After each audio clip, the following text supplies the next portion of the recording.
All right, we'll finish up today with tight ends coach Sean Beckton. First question for Coach Brian Christopherson, Nebraska 24/7.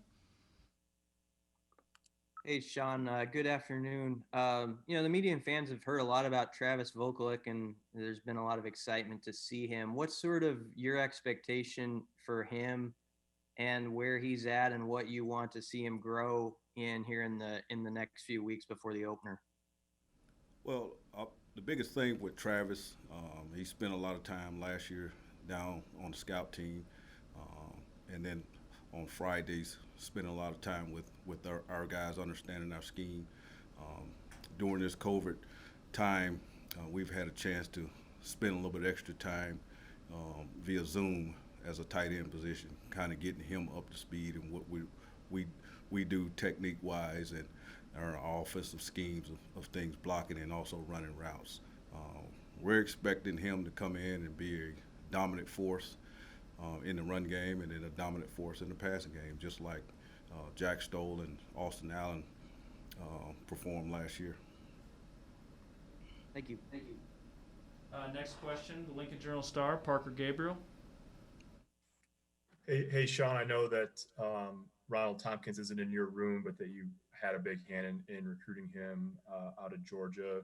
What has it been like to see him, at least from the looks of it, be healthy and actually, get on the field and be able to play at full speed? How rewarding is that? Because it's been a long journey for him to get healthy, obviously.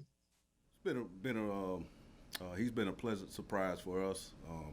How well he's done thus far. Obviously, Mark and the training staff has done a great job with him, and Coach Hale has done a great job of monitoring what he does on a daily basis.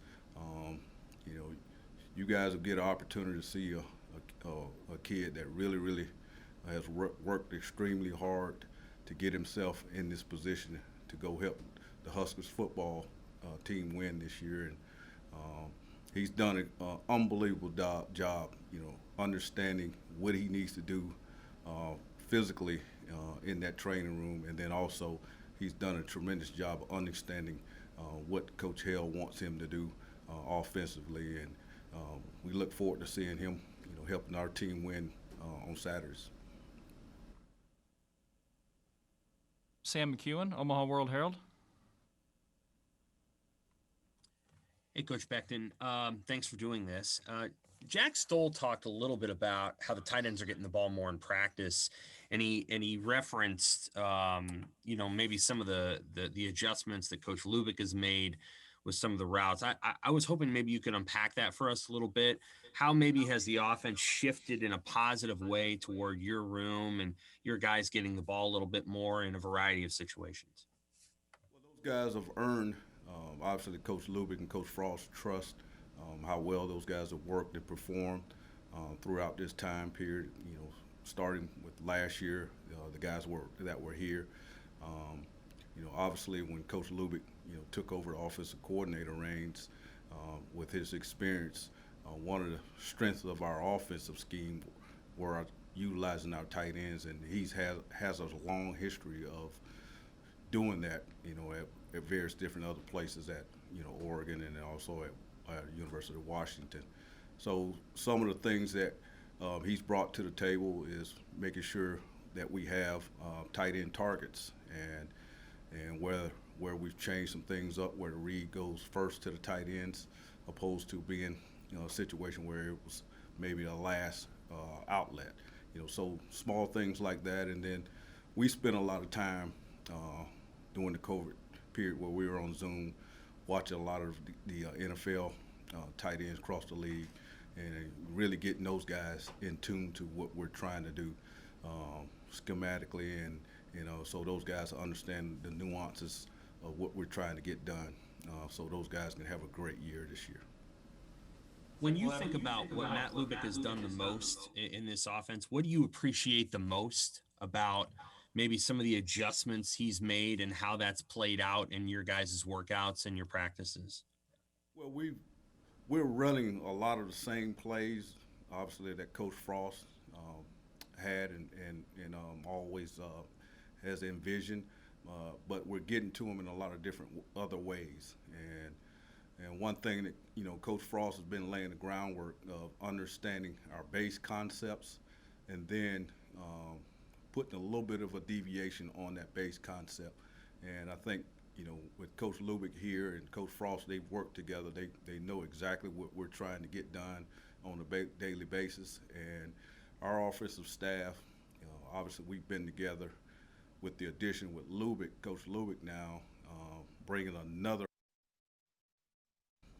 presence that hasn't been with our staff has really, really helped us and elevated us in some of the different schemes that we're running. We'll have time for two more with Coach before he needs to get back to meetings. Kevin Suits, Channel 1011. Coach, you said you had your players watch some NFL tape on some of the guys, tight ends in the league. Which specific players were you having them watching? What did you want them to specifically look at to try to emulate?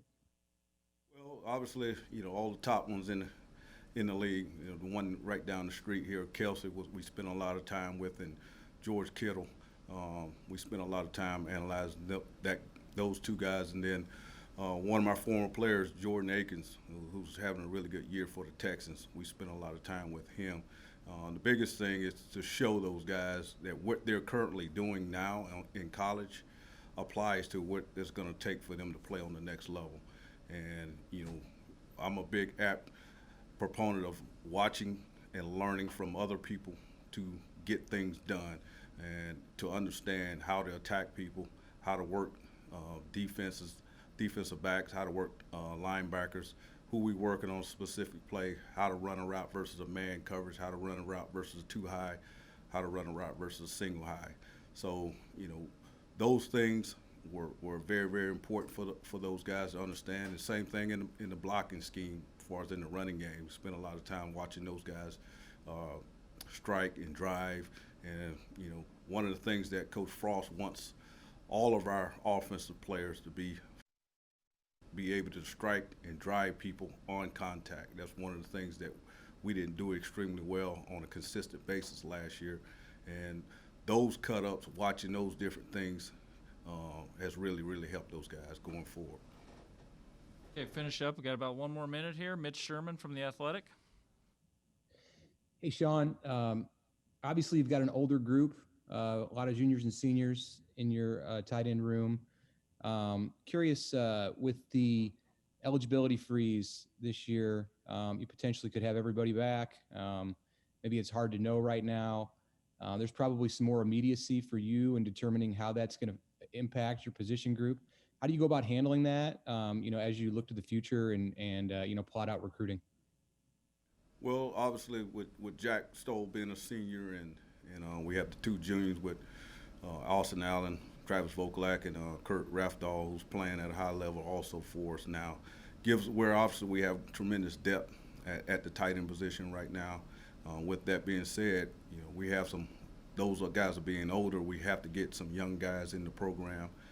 Obviously, in recruiting, we can't really talk about the names of guys, but our plans were to take 2 to 3 tight ends this year. Obviously, we have to get younger in that aspect of things to continue to grow the position here in Nebraska. All right. Appreciate it, Coach. Thanks, everyone, for jumping on today. Like I mentioned, we'll have Coach Frost tomorrow at 12:30, and I'll send you the Zoom link tomorrow.